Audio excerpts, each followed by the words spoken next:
अस्सलाम वालेकुम गाइस, कैसे हैं आप सब। मैं अल्हम्दुलिल्लाह ठीक ठाक, अल्हम्दुलिल्लाह सब खैर खैरियत और उम्मीद करती हूँ कि आप भी अच्छे होंगे। आज हम हस्बैंड एंड वाइफ दोनों निकले हैं कि आप लोगों को बताएं टर्की के मुतालिक कि क्या क्या हो रहा है और क्या क्या आप लोग करके यहाँ तक पहुँच सकते हैं। आप लोगों की मदद के लिए, आप लोगों को इन्फॉर्मेशन देने के लिए, आप लोगों को तमाम गाइडलाइन देने के लिए हम दोनों जो हैं आज वीडियो बना रहे हैं। क्योंकि हम लोग पार्क में बैठे हैं तो बच्चे भी खेल रहे हैं और मौसम भी बहुत अच्छा हो रहा है, ठंड भी बहुत है। तो हमने कहा चलें आप लोगों को एंजॉय भी करवाएं और आप लोगों को मज़ीद मालूमात भी दें। तो अब आगे जो है वो मेरे हस्बैंड बताएंगे आपको कि आप लोग बासानी यहाँ पर किस तरह पहुँच सकते हैं। अस्सलाम वालेकुम। दुनिया के मुसलमानों को सलाम और ख़ास तौर पे पाकिस्तानियों को मेरा सलाम। मैं टर्की के शहर बुर्सा में अपनी फ़ैमिली के साथ अभी 6-7 माह हुए सेटल हुआ हूँ। आपको तो पता है जैसे पाकिस्तान के हालात हैं और जिस तरह के बच्चों के तालीम के मसले मसाइल थे, उसकी पैसे नज़र मैंने पाकिस्तान में जो है 27 साल गवर्नमेंट की नौकरी करी और रिटायरमेंट के बाद मैं अपने बच्चों को लेकर टर्की सेटल हुआ। तो Turkey as a Muslim country बहुत अच्छी कंट्री है और यहाँ पर आने के बाद पता चला कि जी मुसलमानों का एक कौम है। ये वो कौम है जो एक दूसरे के साथ बहुत मोहब्बत शफ़क़त से पेश आती है और यहाँ पे मुसलमान होने का एक फ़ख्र महसूस होता है। यहाँ पे हर तरह की सहूलियात हैं और बढ़ती हुई महंगाई की निस्बत पाकिस्तान के बराबर ही समझ लें, लेकिन पाकिस्तान से बहुत अच्छे हालात हैं। यहाँ की पार्लियामेंट, यहाँ के गवर्नर्स, यहाँ का निज़ाम एक कौम के लिए बड़ी फ़िक्रमंद हर लम्हा रहता है और उसी तरह तमाम आने वाले मुसलमानों के लिए भी वो यही जद्दोजहद रखते हैं कि हमारे मुल्क में जो भी कहीं से भी आके रहता है उसके साथ किसी किस्म की कोई ज़्यादती ना हो और उसके हुकूक उसको मिले। यही एक अच्छी कौम की निशानी है जो अपने साथ बराबरी का सलूक रखते हैं। लिहाजा तमाम पाकिस्तान से आने वाले फैमिली सेटलमेंट के हवाले से और बच्चों की तालीम के मामला से किसी तरह की भी इंफॉर्मेशन चाहिए, आप मेरे व्हाट्सएप नंबर पे पाकिस्तानी और टर्किश दोनों नंबर पर रब्ता कर सकते हैं। सरदस ये कि अगर कोई पाकिस्तान से फैमिली आना चाहती है, ये लाजिम नहीं है कि वो यहाँ प्रॉपर्टी ख़रीदे और वो अपनी सारी किश्तियाँ जला के आए। उसकी कोई ज़रूरत नहीं है। आप अपने मुल्क के अंदर अपनी जायदाद को फ़िलहाल रखें, उसको रेंट आउट करें और उसको हर तरीके से महफूज करके, और यहाँ पर अगर आप आना चाहते हैं तो यहाँ के अखराजात मैं आपको सारी किश्तियाँ जला के आए, उसकी कोई ज़रूरत नहीं है। आप अपने मुल्क के अंदर अपनी जायदाद को फ़िलहाल रखें, उसको रेंट आउट करें और उसको हर तरीके से महफूज करके, और यहाँ पर अगर आप आना चाहते हैं तो यहाँ के अखराजात मैं आपको बताता हूँ, किराए से लेके और माहाना जो है ग्रोसरी के अखराजात, गैस, बिजली, पानी, इन तमाम अखराजात को मिलाकर आप समझ लें कि 12 से 15 हज़ार लीरा आप अगर आपकी इनकम पाकिस्तान से होती है, ठीक है, 12-15 हज़ार लीरा अगर आप 15 रुपये से मल्टीप्लाई करें तो 1.5 से पौने 2 लाख रुपए बनते हैं। 2 लाख रुपए में आप यहाँ पर एक मकान किराए पर लेकर और उसका अपने नाम करवा कर अपने बच्चों को उस एड्रेस पे शो करके school, college, university, language course के बाद उनका एडमिशन भी करा सकते हैं। और जहाँ तक ताल्लुक़ है इसके अंदर 12 से 15 हज़ार लीरा में आप गैस, बिजली, पानी और मकान का किराया भी बआसानी अफोर्ड कर सकते हैं।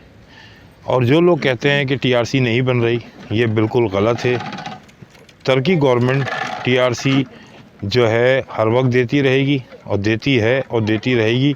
रेंटल एग्रीमेंट पे भी टीआरसी देते हैं, ठीक है। और वो आपसे ये नहीं चाहते कि आप यहाँ लाजिम मकान ख़रीदें। आप यहाँ आएँ, रेंट पे रहें, कुछ अर्सा गुजारें, आप यहाँ के हालात और यहाँ के मामलात को समझें, उसके बाद आप अपनी प्रॉपर्टी पाकिस्तान से सेल आउट करें। उसके बाद यहाँ पे आके विज़िट करें। विज़िट करने के बाद आप जब चाहें जहाँ चाहें टर्की के किसी भी शहर में आप इन्वेस्टमेंट करके प्रॉपर्टी ख़रीद भी सकते हैं और वहाँ रह भी सकते हैं और वहीं पे आप अपने बच्चों की तालीम भी दोबारा कंटिन्यू कर सकते हैं। और ऐसा मुमकिन नहीं है कि जहाँ तक आपके बच्चों ने अगर बुरसा के किसी स्कूल में पढ़ा है, कॉलेज में पढ़ा है, यूनिवर्सिटी में पढ़ा है, तो आपको नए सिरे से उस इलाके में जाके, उस सूबे में जाके नए सिरे से तालीम शुरू करनी पड़ेगी। ऐसा मुमकिन नहीं है। आप कहीं भी जाकर अपना कंटिन्यू कर सकते हैं। जो आपने पहले पढ़ा है उसी को मद्देनज़र रखते हुए आपको सेम क्लास और सेम टाइम में आपको बिठा दिया जाएगा।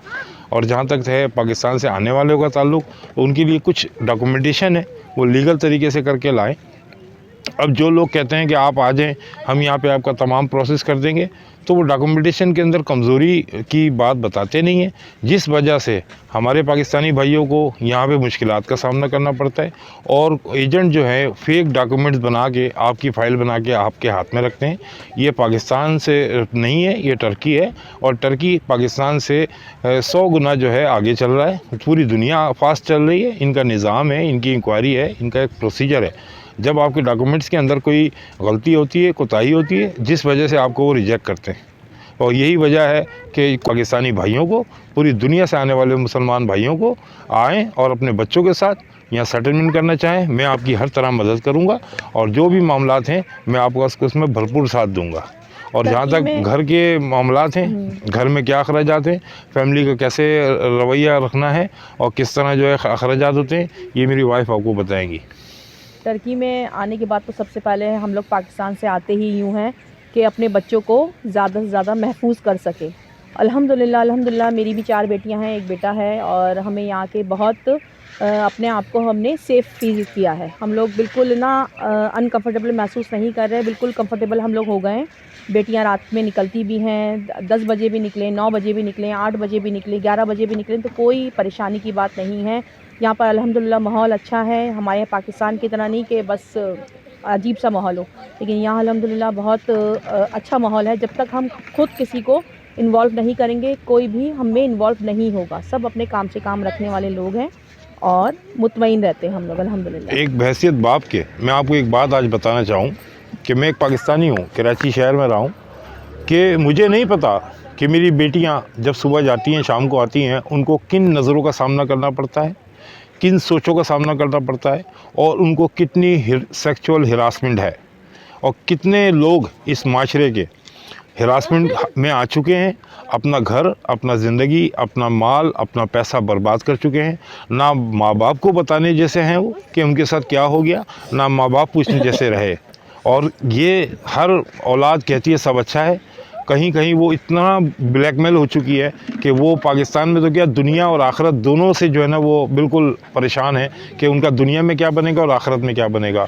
मैं सिर्फ इतना कहना चाहूँगा कि जब तक उस मुल्क के हालात इस हद तक सही ना हो जाए कि घर से निकलने वाली बेटी, घर से निकलने वाली बीवी, घर से निकलने वाला बेटा और उसकी बच्ची महफूज ना हो जाए, उसकी इज़्ज़त आबरू की जान माल की हिफाजत गवर्नमेंट ऑफ पाकिस्तान ना करे, जब तक वो मुल्क रहने के काबिल नहीं है। जंगल का कानून है।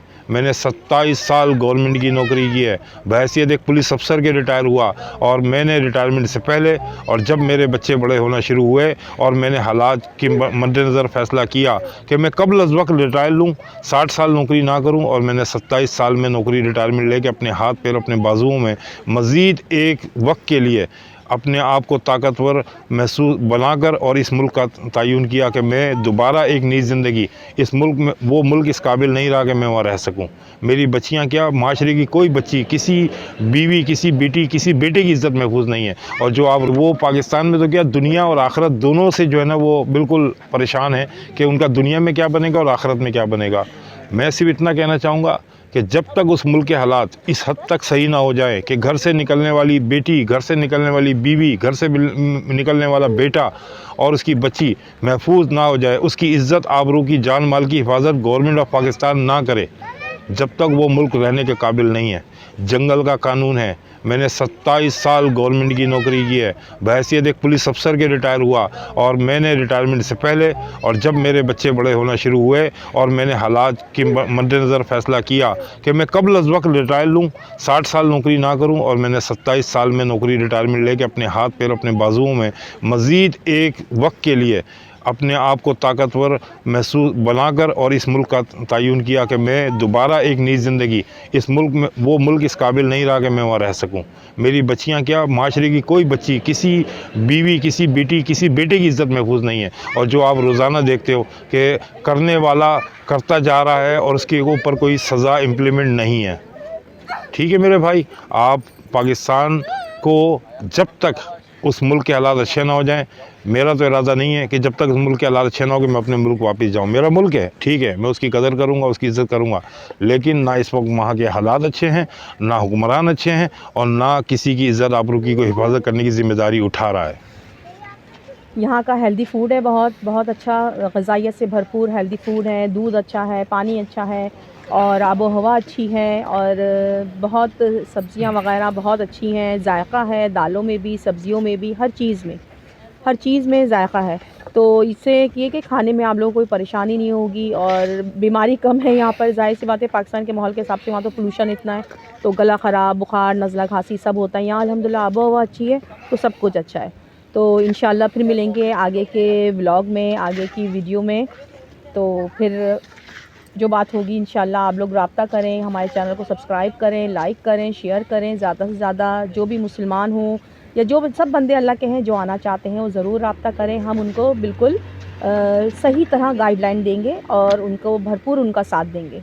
कोई बात अगर समझ में ना आए तो आप लोग इस नंबर पे राब्ता कर सकते हैं। जज़ाकल्लाह। और पाकिस्तानियों के लिए एक बात और, कोई कहता है कि जी इस्तंबुल एक बिग सिटी है, तमाम दुनिया से फॉरेनर वहाँ आते हैं, वो एक घूमने फिरने का टूरिस्ट प्लेस है, और जहाँ तक फैमिलियों का ताल्लुक़ है, फैमिली भी वहाँ रहती हैं। लेकिन इस वक्त इतना रश, इतना क्राउड वहाँ बढ़ चुका है कि आपको ट्रांसपोर्टिंग में, आने में, जाने में एक सहूलत नहीं रहेगी, ठीक है। और जहाँ तक ट्रैफिक का निज़ाम है बहुत। रही बात टर्की पाकिस्तान से 12 गुना बड़ा है। बुरसा एक उसका तारीख़ी शहर है, और बड़ा ही इस्लामाबाद जैसा माहौल है, और इस्तंबुल की निस्बत उसका किराया भी कम है, यहाँ के अखराजात एक्सपेंस कम हैं, ठीक है। जहाँ तक गैस, बिजली, पानी, पूरे टर्की में हर जगह बुनियादी सहूलतें हैं। और यहाँ का कार्ड बनाएं, आप पूरे तुर्की में कहीं भी चले जाएं, कहीं का भी कार्ड बनाएं, पूरी टर्की में जहाँ चाहे आप रह सकते हैं। लेकिन जब फैमिली के साथ इंसान आता है एक मुल्क से, कोई ये नहीं कि कराची से हैदराबाद जा रहे हैं या कराची से लाहौर जा रहे हैं, आप पाकिस्तान छोड़कर एक टर्की के मुल्क में आ रहे हैं, 7 समंदर पार, तो यहाँ आने के बाद एक ऐसे इलाके में रहें जहाँ आप अपने बच्चों को बेहतर समझ सकें, उनको समझा सकें, वहाँ के माहौल के मुताबिक एडजस्ट हो सकें, और वहाँ आप फिर रह कर फ़ैसला करें कि आपको टर्की के कौन से सूबे में, किस इलाके में रहना है, ठीक है। ऐसी कोई वो नहीं है कि जी वो इस्तंबुल में नहीं रह सकता तो कहीं नहीं रह सकता, अगर इस्तंबुल में रहना तो ठीक है, नहीं तो सब जगह बेकार है। यहाँ एक कौम, एक हैसियत गवर्नमेंट के, उन्होंने हर जगह इंसान को सहूलियात से आरास्ता किया है, हर चीज़ प्रोवाइड की है, और किसी को कहीं भी कोई तकलीफ़ नहीं है। और यहाँ पर सबसे बड़ी बात यह है कि जैसे पाकिस्तान में आप एक प्रॉपर्टी ख़रीद सकते हैं, एक फ़्लैट ख़रीद सकते हैं, एक मकान ख़रीद सकते हैं, एक प्लॉट ख़रीद सकते हैं, यहाँ भी आप एक प्लॉट ख़रीद सकते हैं, उस पर इन्वेस्टमेंट कर सकते हैं। आप अपने साथ जो है इन्वेस्टर मिलाकर एक बिल्डिंग बना सकते हैं, उसको आप रेंट आउट कर सकते हैं, उसको डेली बेसिस पे उठा सकते हैं, हॉस्टल बना सकते हैं। आप यहाँ पे हर वो काम कर सकते हैं जो अपने मुल्क में कर सकते हैं, बस यहाँ के कानून को फॉलो करना है, यहाँ के रूल रेगुलेशन को। दूसरी बात, यहाँ पर किसी किस्म की सिफारिश की ज़रूरत नहीं, यहाँ पे किसी किस्म की रिश्वत नहीं चलती, यहाँ पे कोई भी काम नहीं रुकता। आप अपना मोबाइल पे ऐप डाउनलोड करें, जिस इदारे में आपको जाना है वहाँ से ऑनलाइन अपॉइंटमेंट ले सकते हैं। अपॉइंटमेंट ना लेना चाहें, अगर आप वहाँ पहुँचते भी हैं तो उस वक्त आपको आधे घंटे, 20 मिनट, 15 मिनट का सामना करना पड़ता है। अगर अपॉइंटमेंट ले लेते हैं तो वो आपको टाइम बता देते हैं कि आप कौन सा टाइम चूज़ करेंगे अपने वहाँ पहुँचने के लिए, आप वक्त पे पहुँचें, आपके सारे काम होंगे, ठीक है।